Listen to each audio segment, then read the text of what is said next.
Hello and namaste. Welcome to my YouTube channel. And last time जोडियाक science part one में हमने discuss किया कि किस तरीके से फायर, अर्थ, एयर और वाटर एलिमेंट फर्स्ट से फोर्थ हाउस के बीच में या फिर एरीज से कैंसर के बीच में कैसे डिस्ट्रीब्यूटेड हैं और किस तरीके से प्लैनेट्स अपने त्रिदोषास इन हाउसेस में लेके आते हैं और किस तरीके से इन हाउसेस में इंटरैक्ट करते हैं। अब हम नेक्स्ट इस पार्ट टू में हम दोबारा एक साइकिल के थ्रू जाएंगे चारों एलिमेंट्स की, फिफ्थ हाउस से शुरू करते हुए again using the elements of fire, earth, air, and water element in Scorpio finally. So, hope you enjoy this video. Hope you find it interesting. Thank you. अब आते हैं फिफ्थ हाउस पे। Fifth house का sign है लियो का sign, ये सूर्य का sign है और साइकिल यहाँ पे दोबारा शुरू हो जाती है फायर एलिमेंट से। पर अब यहाँ पे एक स्पार्क नहीं है जो कि एरीज में फायर एलिमेंट था। एरीज का फायर एलिमेंट एक स्पार्क की तरह था, एक इग्निशन इंजन के स्टार्ट होने की तरह था। पर यहाँ पे जो फायर एलिमेंट है वो एक दर्शा रहा है, वो एक हवन की अग्नि को दर्शा रहा है, फायर ऑफ इनिशिएशन। जब हम कुछ नया काम शुरू करने वाले होते हैं, जब हम कोई हवन करते हैं या फिर हम जब कहीं घूमने जाते हैं, कोई बॉन फायर करते हैं, तो वो जब आग कंसिस्टेंट होती है, वार्मथ प्रोवाइड करती है, तो उस आग को हम लियो के साइन यानी कि फिफ्थ हाउस की फायर से के नेचर से हम इक्वलेंट मान सकते हैं। कोई भी फायर जो कि आपको कंफर्ट दे और आपको जलाए ना, कोई भी फायर जो कि आपका खाना पका सकती है, जो कि इतनी कंट्रोल्ड है लेकिन इतनी तेज भी है, जो कि करेक्ट लेवल पे है, वो सारी फायर्स फिफ्थ हाउस लियो की फायर से कंपैटिबल मानी गई हैं, ये रिप्रेजेंट होती हैं उससे। तो एक कंसिस्टेंट फायर जो है वो है यहाँ पे, दैट्स वाई सूर्य भगवान यहाँ पे है, क्योंकि वो कंसिस्टेंसी और डिसिप्लिन सूर्य के अलावा कहीं नहीं है। सूर्य से बेटर कंसिस्टेंट और डिसिप्लिन कोई और प्लैनेट शो नहीं कर सकता। इसीलिए कहते हैं कि फिफ्थ हाउस आपका पूर्व पुण्य है और ये फायर उतनी ही कंट्रोल्ड और कंफर्टेबल रहेगी जितना केयरफुली आप उस फायर का टेक केयर कर सकते हैं। और यहाँ पे टेक केयर करने के लिए इसीलिए यहाँ पे चिल्ड्रन यानी कि बच्चे एक सिग्निफिकेशन बन जाते हैं फिफ्थ हाउस का। और दूसरे एस्पेक्ट्स में अगर हम देखें फिफ्थ हाउस के, तो एजुकेशन एक एस्पेक्ट है, क्योंकि एजुकेशन एक ऐसी फायर है जो कि आपको पूरी लाइफ सर्व करेगी।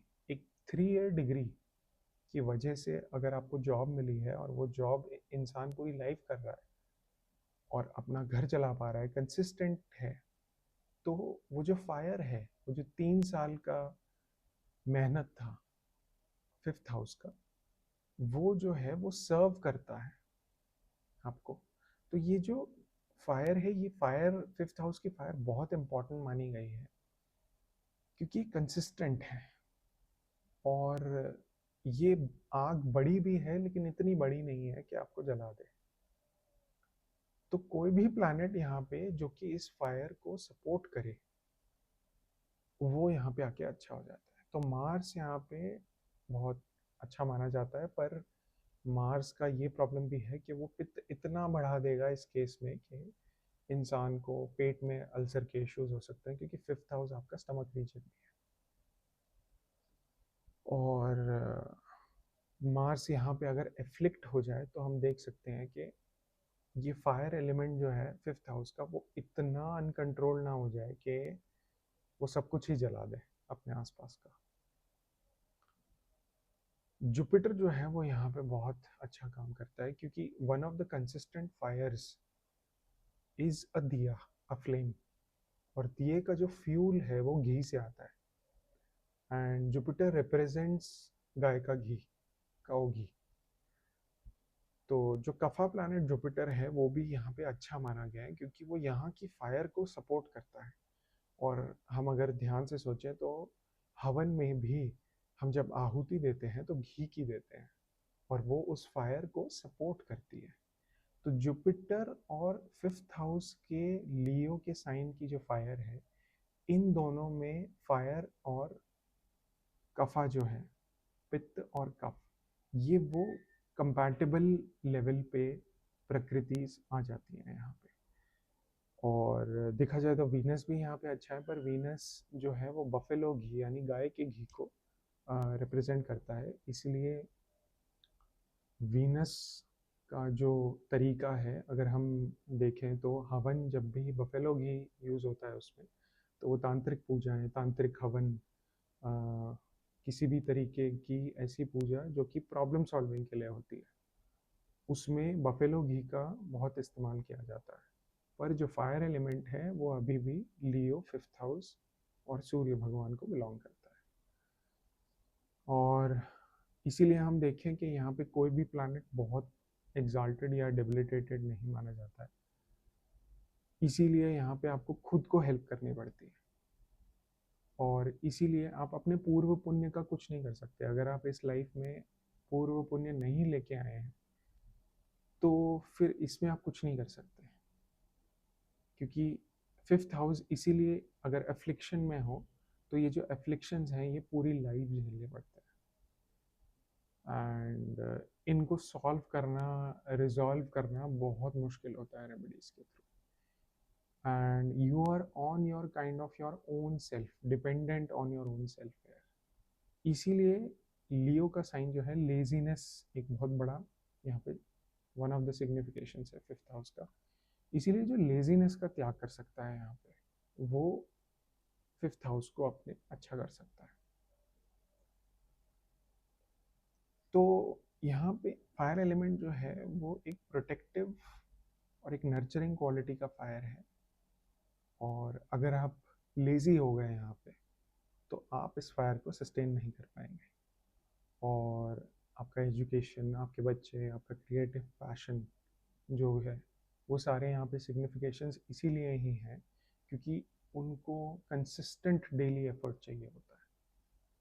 आप 2 दिन एक चीज़ को करें और भूल जाएं उसको एक हफ्ते के लिए, तो यहाँ पे फिर वो फिफ्थ हाउस का आपको पुण्य नहीं मिलने वाला।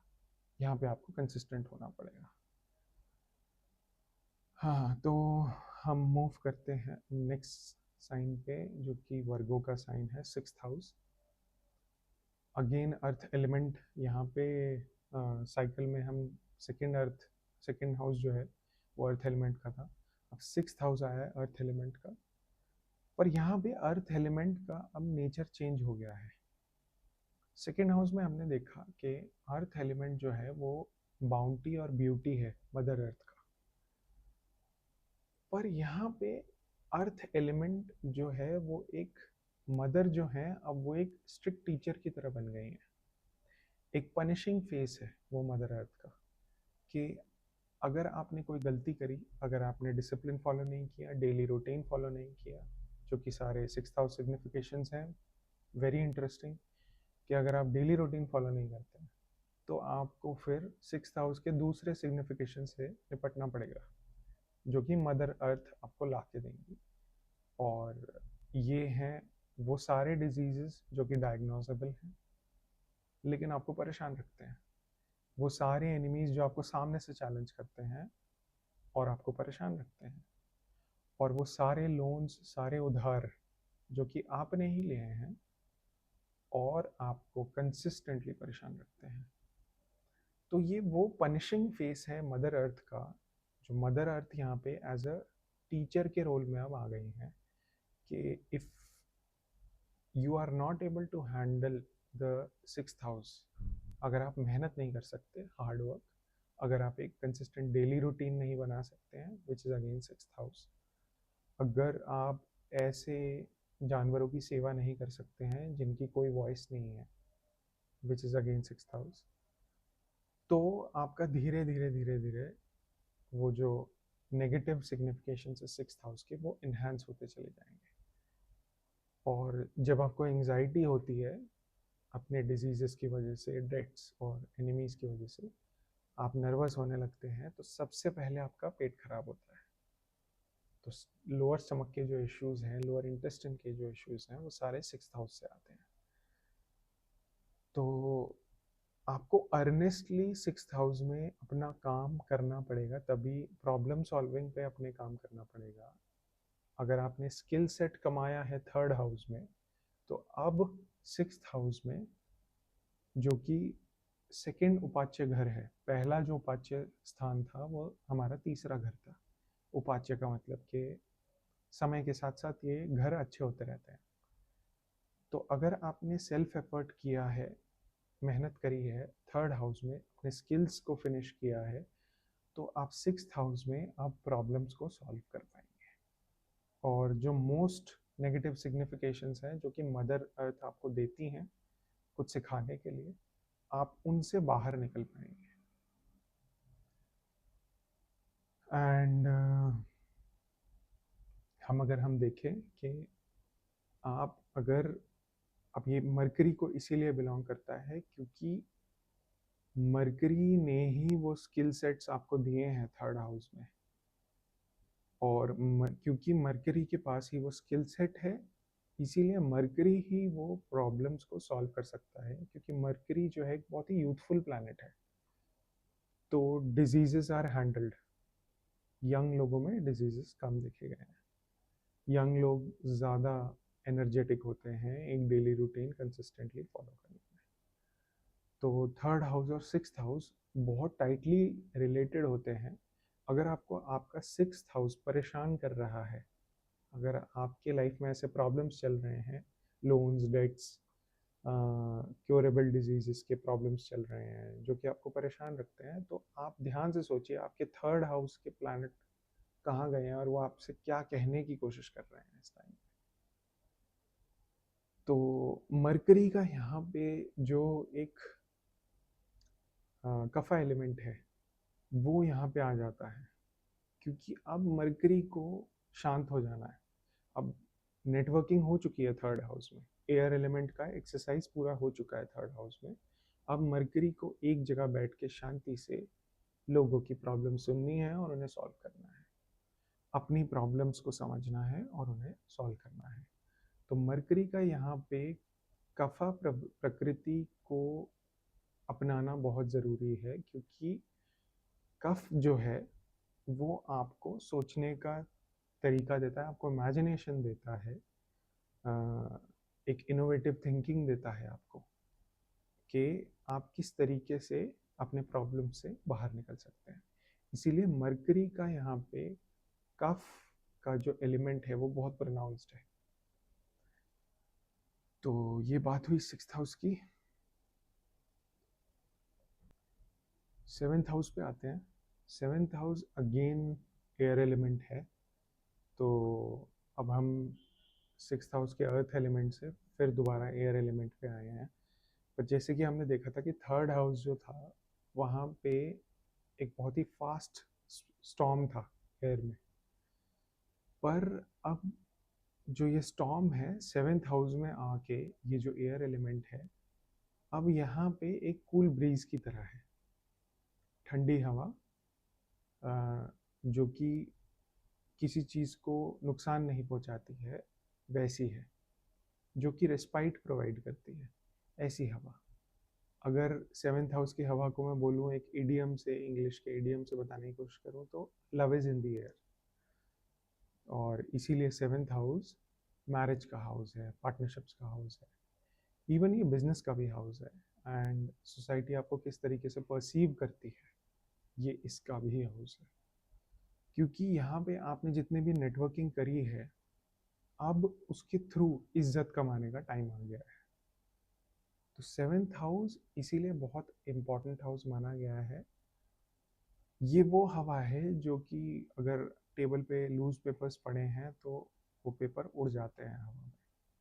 ये हवा आपको परेशान नहीं करती, बट अगर बहुत धूप है, गर्मी है, पित्त अगर ज़्यादा है आपके एनवायरनमेंट में, तो ये हवा आपको शांति प्रोवाइड करेगी। इसीलिए यहाँ पे अगेन वीनस आ जाता है एंड वीनस यहाँ पे फोकस्ड है अब नए लोगों से मिलने में, नेटवर्किंग और कम्युनिकेशन जो कि थर्ड हाउस से कमाया हुआ है उसको यूज करके पार्टनरशिप्स को फॉर्म करना। हमने कम्युनिकेट करना सीखा था थर्ड हाउस में, पर उस कम्युनिकेशन के बेसिस पे हमारे रिलेशनशिप्स में कितनी डेप्थ है, हम लोगों से कनेक्ट कितना कर पा रहे हैं, लोगों के लिए कितना काम कर पा रहे हैं, हमारे रिलेशनशिप्स में कितना डेप्थ है, वो सारे सिग्निफिकेशन सब सेवेंथ हाउस वीनस के पास आ गए हैं। तो जितना अच्छा ये हाउस हो, जितना अनएफ्लिक्टेड ये हाउस हो, उतना ही स्मूथ आपके पार्टनरशिप्स और रिलेशनशिप्स होते हैं।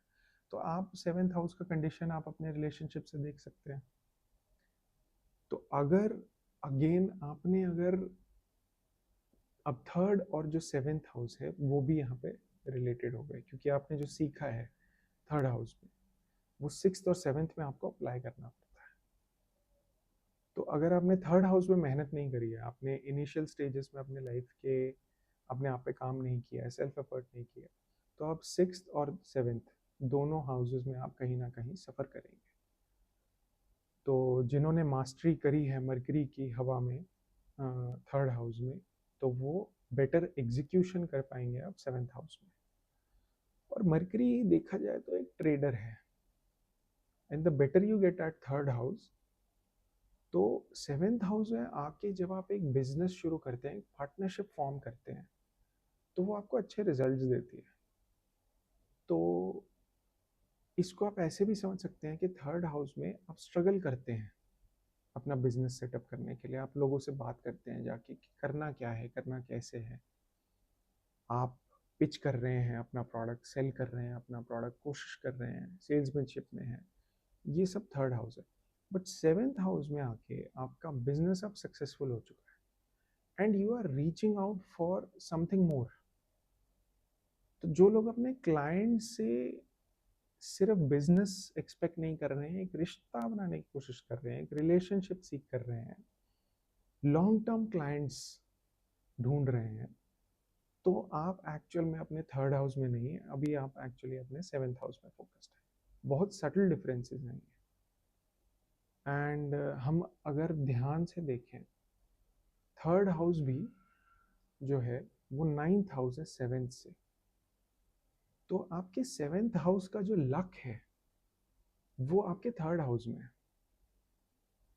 तो जो पार्टनरशिप्स में आपका लक काम कर रहा है कि किसी की जैसे फॉर एग्जांपल अरेंज मैरिज होती है एंड अरेंज मैरिज अच्छी चलती है, मान लीजिए पार्टनर बहुत अच्छा मिल जाता है, तो ये जो है, ये जो पुण्य है वो थर्ड हाउस में है आपके।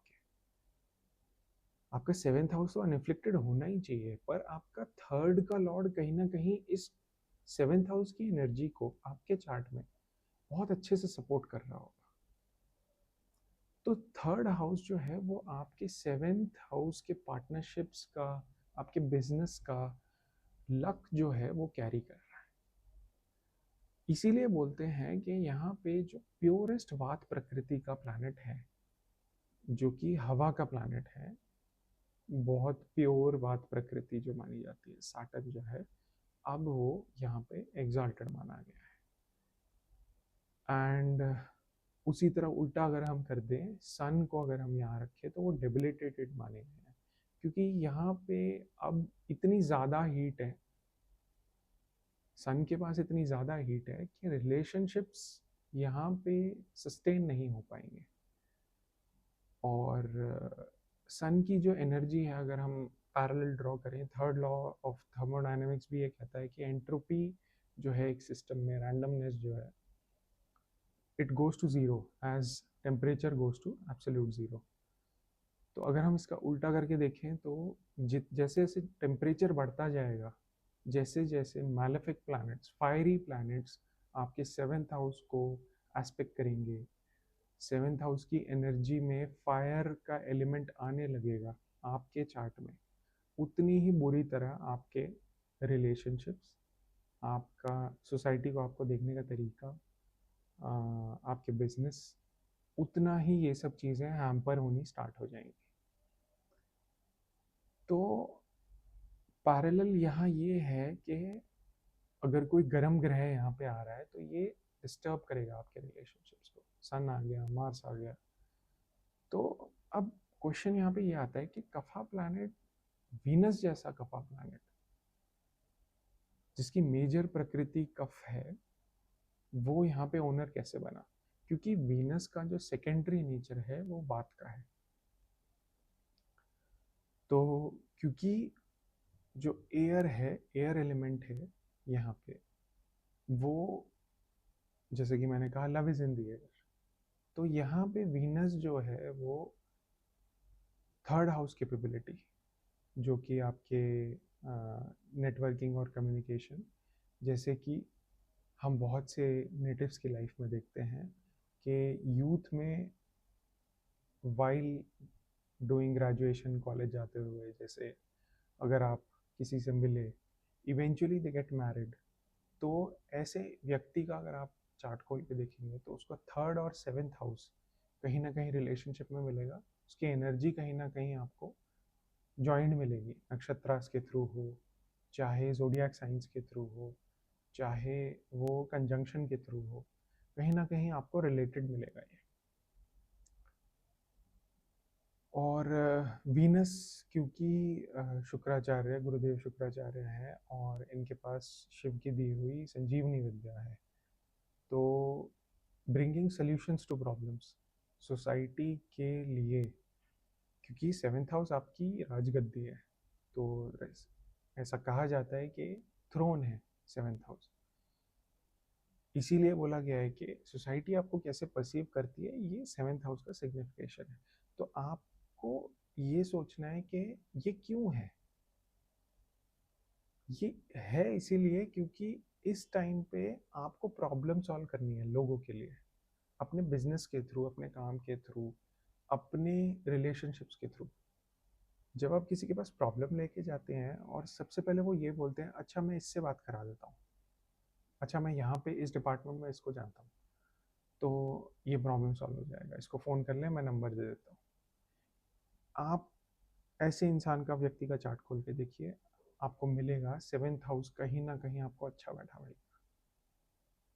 तो ये प्रॉब्लम सॉल्विंग एबिलिटी जो सिक्स्थ हाउस में कमाई है आपने, और जो थर्ड हाउस में आपने इनिशियल सेल्फ एफर्ट दिया है, ये सेवेंथ हाउस में आपको फलित हो रहा है। इसीलिए वीनस क्योंकि बिजनेस और कॉमर्स को भी सिग्निफाई करता है, कैश फ्लो है, लग्जरी भी है आपके लाइफ का, वेल्थ है, इसीलिए यहाँ पे सेवेंथ हाउस में वीनस ओनर बन जाता है। So that is seventh house. So resuming our journey, eighth house की तरफ चलते हैं। सबसे टफेस्ट हाउस और सबसे डरावना हाउस एस्ट्रोलॉजी के हिसाब से और दुनिया के हिसाब से भी, स्कॉर्पियो का साइन, यानी कि एट्थ हाउस। अब यहाँ पे जो पिछली जो वाटर बेस्ड राशि थी, जो जल तत्व की राशि थी, वो थी हमारी कैंसर। एंड वहाँ पे अगर हम देखें, बहुत ही एक मदरली एस्पेक्ट था, ध्यान रखने वाला एस्पेक्ट था, कंफर्ट्स थे, ऐसा वाटर एलिमेंट था जहाँ पे लोग एंजॉय करते हैं, घर का बाथ टब, स्विमिंग पूल, ऐसी जगहें थी जहाँ पे कंफर्ट है, फन है, इंजॉयमेंट है। पर अब जो एट्थ हाउस का वाटर एलिमेंट है, ये बहुत different kind of water element है। अब यहाँ पे जो काम और सीरीन शांत समुंदर है, अब वो जो पानी है वो टॉक्सिक हो गया है, पॉइजन हो गया है, पोल्यूट हो गया है। एंड अगर मैं नेचर में इसका पैरेलल ड्रॉ करूँ, तो जितना भी मडी वाटर होता है, दलदल वाला पानी होता है, वो kind of eighth house water को, एट्थ हाउस या स्कॉर्पियो की एनर्जी को, वो हम इक्वल मान सकते हैं उसके। कोई मैनग्रोव फॉरेस्ट है जिसमें पानी अटका रहता है बहुत सारे पौधों के बीच में, स्टैग्नेंट वाटर है, गंदा पानी है। हमारे सुंदरबंस के जो जंगल हैं, मैनग्रोव वाटर्स, जिसमें नीचे क्या है पानी के आपको नहीं पता है, हिडन है सब कुछ, ये हमारा एट्थ हाउस का एनर्जी है। और यहाँ से जो इश्यूज भी आते हैं, इसलिए आपको कभी भी पता नहीं लगेंगे, क्योंकि जब वाटर बहुत मडी होता है, हमको नहीं पता होता उसके नीचे क्या है, उसका क्या डेप्थ है। तो 8th हाउस का क्या डेप्थ है, ये डेप्थ कभी कभी लोगों को तो पता ही नहीं होता है, बट बहुत बार ये एस्ट्रोलॉजर्स को भी नहीं पता होता है, इस पे प्रिडिक्शंस करना भी बहुत टफ होता है। तो जितने भी हमारे स्वamp लैंड्स हैं, अमेजोन रेन फॉरेस्ट है, ये इसके डिस्क्रिप्शन को फिट करते हैं। और ये वाटर एलिमेंट जो है यहाँ का, वो वाइल्ड है, अनप्रडिक्टेबल है। इसीलिए यहाँ से जो चीज़ें भी आती हैं वो काफ़ी अनप्रडिक्टेबल होती हैं। इसीलिए यहाँ पे इंश्योरेंस, कि कब किसकी डेथ होगी, किसकी इंश्योरेंस का पैसा आपको मिलेगा, आपकी गाड़ी का इंश्योरेंस, आपके घर का इंश्योरेंस, ये सब वो चीज़ें हैं जिनका कोई बेसिस नहीं है। आप इंश्योरेंस इस बेसिस पे लेते हैं कि आपको पता नहीं है कि इस चीज़ के साथ क्या होगा, अगर कुछ बुरा घटित हो जाए तो मेरे को इतने पैसे, सो एंड सो सम, मेरे को मिल जाए और मैं सेफ रहूं। तो इंश्योरेंस है, हिडन वेल्थ है। इवन आपके एनिमीज भी जो 8th हाउस से आते हैं, वो, ये जो 8th हाउस है वो जेलसी को रिप्रेजेंट करता है। जितने भी लोग जेलस हैं आपसे, जलते हैं आपसे, वो 8th हाउस से आते हैं, क्योंकि ये हमेशा आपके सामने स्माइल करके बात करेंगे, बट आपको नहीं पता होगा कि आपके बारे में एक्चुअल में क्या सोचते हैं। आपके ऑफिस में अगर आपके साथ पॉलिटिक्स हो रही है और आपको पता नहीं है कौन कर रहा है, कौन आपकी बैक बाइटिंग करता है, तो ये सारा जो सिग्निफिकेशन है वो 8th हाउस का होता है। And that is why it is not easy to get rid of 8th house issues. अगर हम डिजीजेस को भी देखें, 6th हाउस का सिग्निफिकेशन हमने देखा था कि क्योरेबल जो भी डिजीज हैं वो आते हैं 6th हाउस में। पर 8th हाउस में अब डिजीज भी ऐसा है कि इसको डायग्नोस करना पहली बात मुश्किल होगा, और ये जनरली ऑटो इम्यून डिजीजेस देता है, जिनका कोई भी रूट कॉज नहीं होता है। मेडिकल साइंस इनको प्रूव भी नहीं कर सकती है कि क्यों हुए हैं। ऑटो इम्यून डिजीजेस हैं, जितने भी ऐसे डिजीजेस हैं जो कि अननोन हैं, जैसे कि कोविड था। तो यहाँ पे कहीं ना कहीं 8th हाउस की एनर्जी ज़्यादा, मैं बोलूँगा कि इक्वल मानी जाती है ऐसी चीज़ों के। इवन हमने देखा है जितने भी हमारे आउटग्रोथ्स होते हैं बॉडी में, जैसे कि कैंसरस सेल्स हैं, जो कैंसर का प्रॉब्लम है, वो भी हम 8th हाउस से देखते हैं। और जो लोग, जो कोर्स करेक्शन होता है 8th हाउस का, वो विद टाइम होता है। इसलिए क्योंकि 8th हाउस के इश्यूज को सॉल्व करना इतना इजी नहीं होता है। और यहाँ पे जैसे 6th हाउस में आपको कोई ना कोई हेल्प करने जरूर आएगा। एंड 6th हाउस की जो हेल्प है वो उसके ऑपोजिट हाउस से आती है, 12th हाउस से आती है।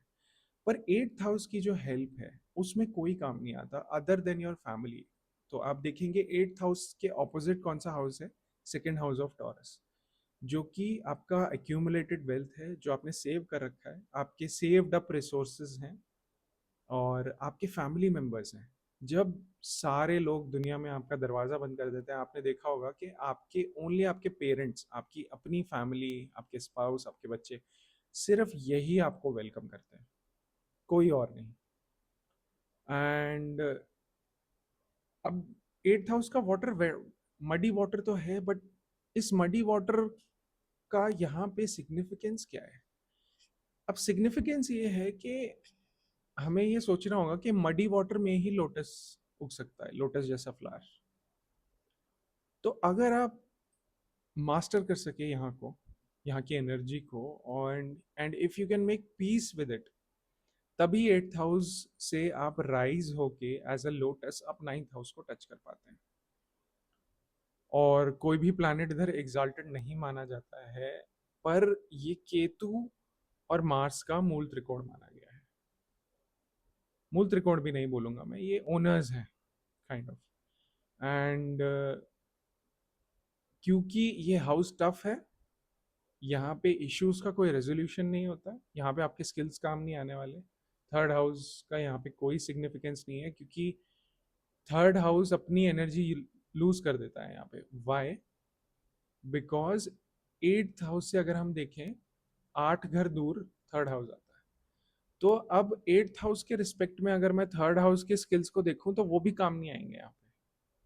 तो आपकी जो हिडन स्किल्स हैं, जो, या फिर जो ऐसे स्किल्स हैं जो आप पास्ट लाइफ से लाए हैं, हो सकता है वो काम आए। तो इसीलिए यहाँ पे कोई भी प्लैनेट एग्जाल्टेड नहीं माना गया है, लेकिन ये केतु का अपना घर माना जाता है।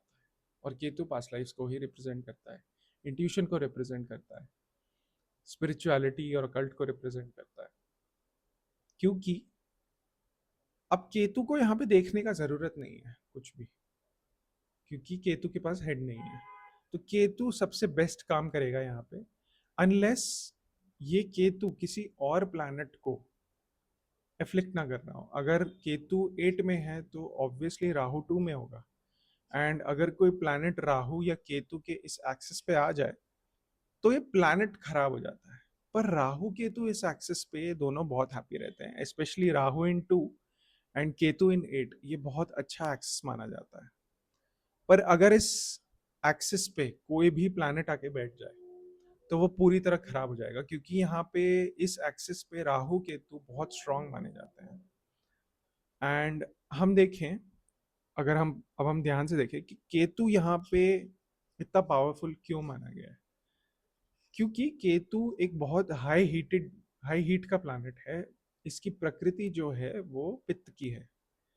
एंड अनलाइक सन जो कि हमारी बॉडीली हीट को रिप्रेजेंट करता है, सन हमारे इनिशिएशंस को रिप्रेजेंट करता है। हम बाहर की दुनिया में जाके प्रोजेक्ट्स कितनी अच्छी से शुरुआत कर सकते हैं प्रोजेक्ट्स का, कितने आसानी से हम लोगों के साथ एक अपना नया एंडेवर स्टार्ट कर सकते हैं, सन इन चीज़ों को रिप्रेजेंट करता है। पर केतु जो है वो आपका इनर फायर है। तो जब इनर फायर इंसान का स्ट्रांग होता है तो वो बड़ी से बड़ी 8 हाउस प्रॉब्लम से निकल पाता है। एंड केतु जो है वो उस हीट को रिप्रेजेंट कर रहा है यहाँ पे। अनलाइक सन आपकी मेंटल हीट है, आपके ब्रेन में जो हीट है वो सन है। लेकिन आपकी सोल में जो हीट है, जो आपकी आत्मा को खुशी देता है, वो केतु है। इसीलिए केतु यहाँ पे अपनी मुक्ति पे फोकस करता है, और अपनी मुक्ति पे फोकस करने के चक्कर में केतु 8th में ऐसा नेटिव, ये अपनी प्रॉब्लम्स को भूल जाता है। इसको फर्क नहीं पड़ता है इसकी लाइफ में क्या प्रॉब्लम्स है, कौन सा ऑटो इम्यून डिजीज चल रहा है, इसको फर्क नहीं पड़ता कि कौन ऑफिस में इसके पीठ पीछे पॉलिटिक्स कर रहा है। तो ये सब चीजें केतु संभालने में एज अ मैलेफिक बहुत ज्यादा अच्छा माना जाता है। एंड केतु यहाँ पे ये कहता है कि टू फिनिश दीज थिंग्स, इन सब चीजों को खत्म करने के लिए और मुक्ति की ओर जाने के लिए मेरे को यहाँ का ओनर बनना है। तो इसीलिए केतु जो है वो यहाँ पे ओनर माना गया है। स्पेशली जो लास्ट 15 डिग्रीज होते हैं स्कॉर्पियो के, वो केतु का अपना साइन एक्चुअल माना जाता है।